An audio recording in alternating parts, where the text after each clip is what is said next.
saudação à TV Travessia, que é um espaço muito importante que foi criado aí nas redes sociais e que nós pedimos que todos se inscrevam, impulsionem, ajudem a divulgar esse canal de comunicação genuinamente democrático e popular. Nós vamos falar aqui das eleições da Venezuela, que é um tema do momento, né? É um processo bastante radicalizado, né?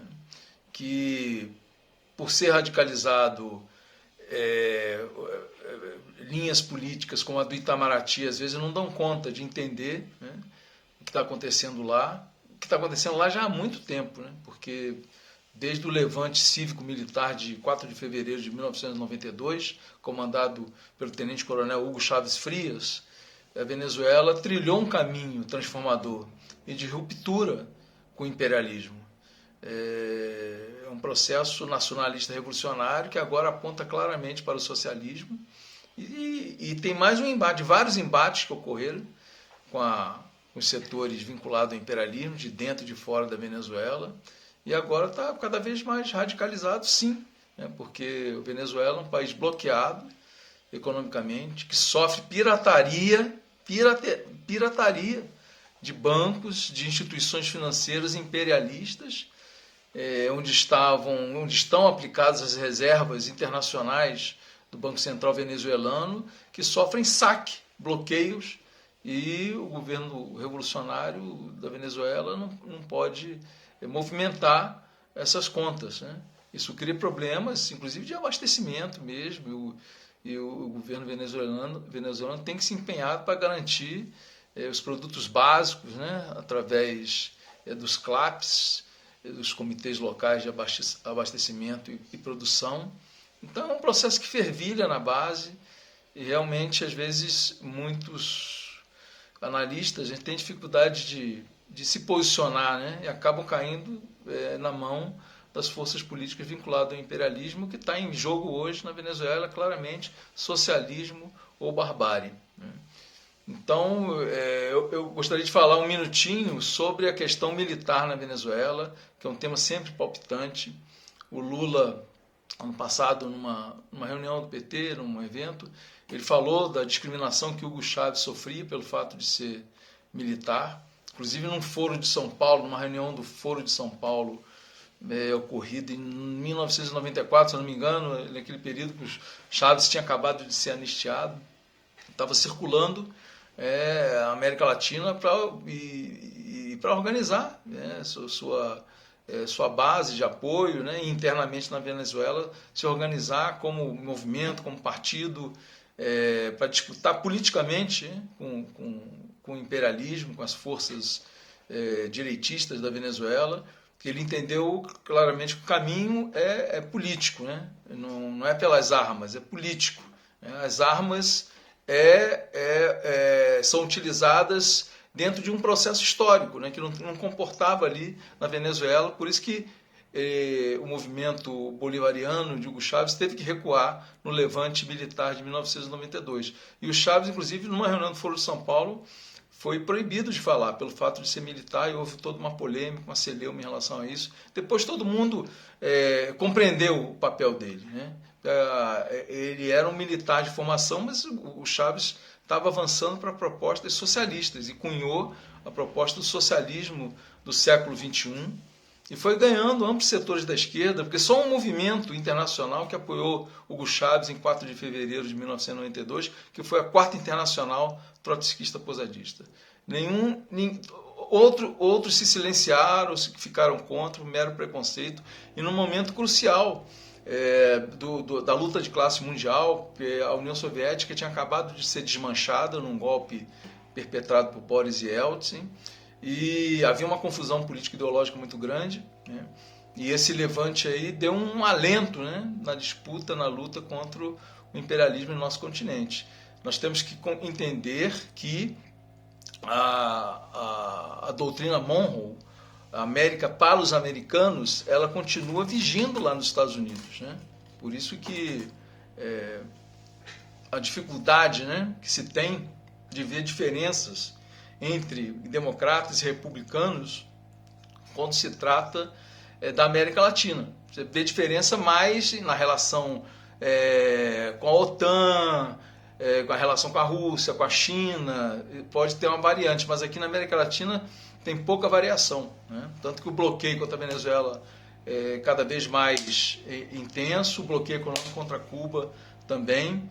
Então é uma situação que muitos setores da sociedade venezuelana, tanto intelectuais, militares e o povo, a base operária, camponesa, fez essa opção mesmo para impulsionar o processo revolucionário na Venezuela, e o processo se concentrou cada vez mais e se polarizou, né, entre duas forças totalmente antagônicas, e mais uma vez estão se enfrentando numa disputa eleitoral.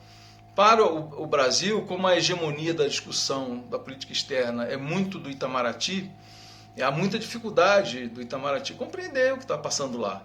O Itamaraty é dominado por uma carreira de elite, de diplomatas engravatados. Quer dizer, não são todos, né, que têm postura mais conservadora, digamos, né? Há muitos companheiros que são comprometidos com as transformações sociais, com a luta anti-imperialista. Há uma escola dentro do Itamaraty mais à esquerda. O Celso Amorim representa um pouco isso aí, e o Lula organizou para o Celso Amorim ir lá acompanhar o processo eleitoral, que é muito importante a presença do Celso Amorim lá, que é um companheiro que vem de uma escola assim, anti-imperialista, né, nacionalista, mais de esquerda, é um companheiro do Partido dos Trabalhadores. É importante que ele esteja lá pisando no chão da Venezuela para acompanhar o processo e ver que é um processo transformador, revolucionário, e que o Brasil, o Lula está do lado do povo. O Lula tem lado nessa história. Claro que ele tem que fazer o jogo político, né? E a imprensa, a mídia, né, está tentando criar uma treta, né, do Brasil com a Venezuela, do Lula com o Maduro, mas isso não vai prosperar. O Maduro vai ganhar a eleição. Claro que a oposição, os fantoches do imperialismo, os neofascistas, já estão com o discurso pronto, né? Vão perder a eleição, vão dizer que a eleição foi fraudada, que não tem que ser reconhecida, mas eu penso que o Brasil vai reconhecer o resultado, evidentemente, a vitória de Maduro, vai reforçar a volta do Maduro ao Mercosul, claro que hoje com mais dificuldade, porque tem a Argentina que vai vetar, mas é uma disputa mesmo de narrativa, de projeto de uma América Latina unida e anti-imperialista. E eu gostaria de também ler um trecho da nota do Foro de São Paulo, né, que é um espaço representativo da esquerda latino-americana sobre as eleições de domingo, né? Então, tem um trecho que fala assim: o Foro de São Paulo foi reunido agora, recentemente, no dia 1º de julho. O Foro de São Paulo fez uma reunião, se eu não me engano, na Guatemala. O Foro de São Paulo ressalta a consciência democrática do povo venezuelano e a experiência acumulada em 31 eleições em 25 anos de Revolução Bolivariana, contando com um sistema eleitoral sólido, transparente e confiável, que garante a vontade do povo venezuelano. Dessa forma, o Foro de São Paulo expressa que os consensos nacionais alcançados na Venezuela, a recuperação progressiva de sua economia e a estabilidade política é resultado de ter derrotado os planos das forças imperialistas e da extrema-direita nacional. O mundo sabe que a Venezuela está sendo atacada por forças imperiais, que impuseram 934 sanções econômicas, bloqueando sua economia, atacando sistematicamente através de uma ditadura midiática global, mas que, ao mesmo tempo, a Revolução Bolivariana logrou resistir com vigor e vencer cada uma dessas investidas criminosas. Então é isso, né? O que fala o chefe de Estado, que tem seus compromissos, né? Aqui no Brasil é um governo de aliança com a burguesia, é muito difícil, né, esses setores da burguesia, por mais que sejam democráticos, mas estão muito presos, né, aos modelos, né, democráticos burgueses, que não são exatamente que contemplam, né, a vontade popular, o povo que luta por ter emprego, salário, saúde, alimentação, né, por ter uma vida digna, né, distribuição de renda. É uma luta hoje, né, para meter um imposto sobre grandes fortunas, para financiar as políticas públicas em nosso país. E é uma discussão mundial também, né, que está no G20, levada pelo Brasil, pelo presidente Lula. Então, esses aliados, digamos, burgueses, vão ter sempre dificuldade de entender o processo na Venezuela e de se posicionar, porque lá está realmente polarizada. É socialismo ou barbárie, ou é o fascismo, o neofascismo ou o socialismo. É isso que está colocado hoje claramente, e nós temos lado e temos certeza que o Lula também tem lado nisso, apesar de ter que fazer todo um rodopio político aí em função do que ocorre aqui no Brasil, mas não temos nenhuma dúvida de que lado que ele está, né? Junte-se a isso a necessidade também de ressaltar, quer dizer, como é que a Venezuela está enfrentando esse bloqueio econômico, com acordos com a China e com a Rússia, principalmente, né? Isso aí, para os Estados Unidos, é uma afronta, né? Porque, como eu disse, o que está em vigor lá até hoje, né, mais de 100 anos, é a doutrina Monroe. Então, esses acordos que têm sustentado, né, utilizando moedas alternativas para pagamento do comércio internacional para suprir as necessidades básicas do povo bolivariano. A estratégia que a Revolução Bolivariana adotou na Venezuela é uma estratégia própria, né? Muito influenciada, porque hoje a esquerda mundial tem uma influência muito grande do modelo chinês, né?